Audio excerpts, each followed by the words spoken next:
2026 সালের শুরুটা সোনার বাজারের জন্য ছিল একেবারে সিনেমার মতো। কখনো উঠছে, কখনো হঠাৎ করে মুখ থুবড়ে পড়ছে। বাজারের ভেতর তখন স্থিতিশীলতা বলতে কিছুই ছিল না।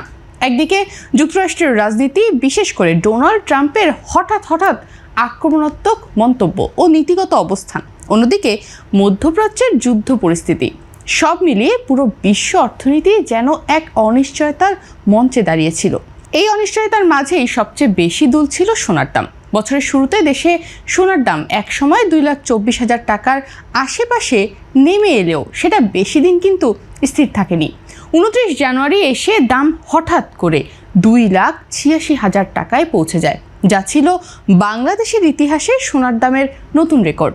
সাধারণ মানুষের কাছে এটা ছিল বিস্ময়ের মতো, কিন্তু বাজারের ভেতরে যারা বোঝে তারা জানতো এটা কোনো স্থির উত্থান নয়, বরং বড় ঝড়ের আগের অস্থির ঢেউ।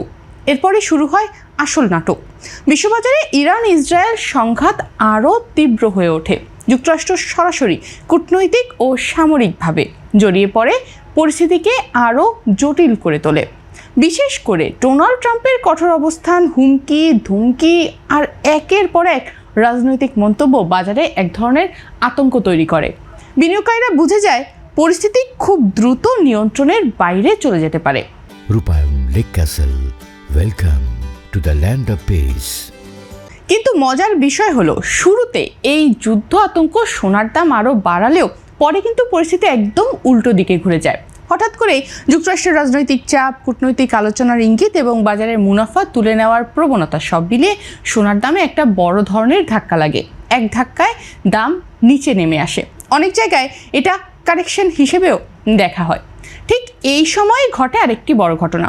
ইরান হরমুজ প্রণালী আংশিকভাবে বন্ধ করে দেয়, আর এই প্রণালী হলো বিশ্বের তেল সরবরাহের সবচেয়ে বড় গুরুত্বপূর্ণ পথ।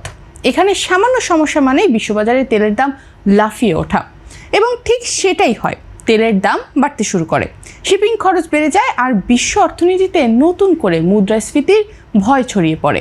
এই পরিস্থিতি আবারও বাজারকে উল্টে দেয়, কারণ তেলের দাম বাড়লে শুধু জ্বালানি নয়, পুরো অর্থনীতির খরচই বেড়ে যায়। আর যখন অর্থনীতি অনিশ্চিত হয়, তখন বিনিয়োগকারীরা আবারও নিরাপদ সম্পদের দিকে ফিরে যায়। সেই নিরাপদ আশ্রয়ের নামই হলো সোনা। ফলে যে সোনা কিছুদিন আগে চাপের মুখে ছিল, সেটাই আবার ধীরে ধীরে শক্তি ফিরে পেতে শুরু করে। বাজার যেন এক অদ্ভুত চক্রে ঘুরতে থাকে। ভয় বাড়লে সোনা বাড়ে, হঠাৎ আতঙ্ক কমলে সোনা পড়ে, আবার নতুন ঝুঁকি এলে সোনার দাম ঘুরে দাঁড়ায় বা বেড়ে যায়। এই পুরো সময় জুড়ে সবচেয়ে বড় ভূমিকা ছিল ডলারের ওঠানামা এবং সুদের হার নিয়ে অনিশ্চয়তা। কখনো মনে হচ্ছিল ডলার শক্তিশালী হবে, আবার দুর্বল হয়ে পড়ছিল, এটাই মনে হচ্ছিল। আর ডলার দুর্বল হলেই সোনার দাম সাধারণত বাড়ে। একই সঙ্গে বড় বড় কেন্দ্রীয় ব্যাংকগুলো যেমন চীন এবং ভারত, তাদের রিজার্ভে সোনা কিন্তু বাড়াতে থাকে। এটা বাজারে একটা শক্ত বার্তা দেয়, সোনা এখন শুধু বিনিয়োগ নয়, বরং একটি কৌশলগত সম্পদ। এই সব সমস্যা মিলিয়ে বাংলাদেশের সোনার বাজারেও কিন্তু অস্থিরতা স্পষ্টভাবেই লক্ষ্য করা যায়। আন্তর্জাতিক বাজারে যেই মুহূর্তে চাপ বা উত্তেজনা বাড়ে, তখনই দেশের বাজারে সোনার দাম লাফিয়ে ওঠে। 2,50,000 টাকার ওপরে উঠে গিয়ে আবারও কিছুটা নামে। তারপর কিছুদিন ধরে দেখা যাচ্ছে সোনার দাম একবার 2,50,000 ছুঁয়ে যাচ্ছে, আবার কমে যাচ্ছে, আবার হয়তো 50-এর কাছাকাছি যাচ্ছে। এই পরিস্থিতিতে এখন সবচেয়ে বড় প্রশ্ন হলো, এই ধারা কি বছরের শেষে গিয়ে সোনার দাম 3 লাখ টাকার সীমা ছুঁতে পারবে?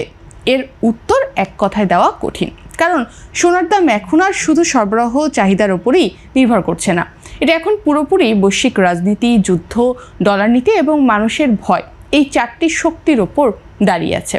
যদি আবারও ইরান ইসরায়েল সংঘাত তীব্র হয়, যদি হরমুজ প্রণালী নিয়ে নতুন করে সংকট তীব্র হয় বা নতুন করে কোনো সংকট তৈরি হয়, এবং যদি তেলের দাম আবারও বড়ভাবে বেড়ে যায়, তাহলে বিশ্ববাজারে সোনা আরও দ্রুত উপরের দিকে যেতে পারে।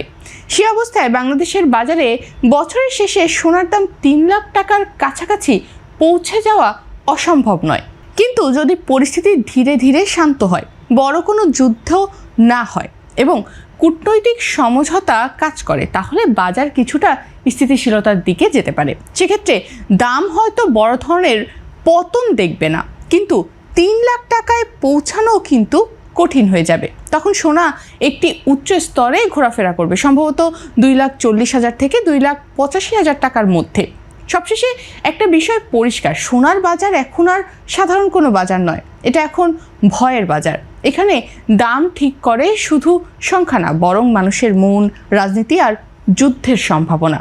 তাই 3 লাখ টাকার সীমা কোনো নিশ্চিত ভবিষ্যৎ নয়, আবার অসম্ভব ব্যাপার নয়। এটা এখন দাঁড়িয়ে আছে সম্ভাবনার দরজায়, যেটা খুলে দিতে পারে একটা যুদ্ধের খবর, একটা রাজনৈতিক সিদ্ধান্ত বা একটা অপ্রত্যাশিত বৈশ্বিক ঘটনা।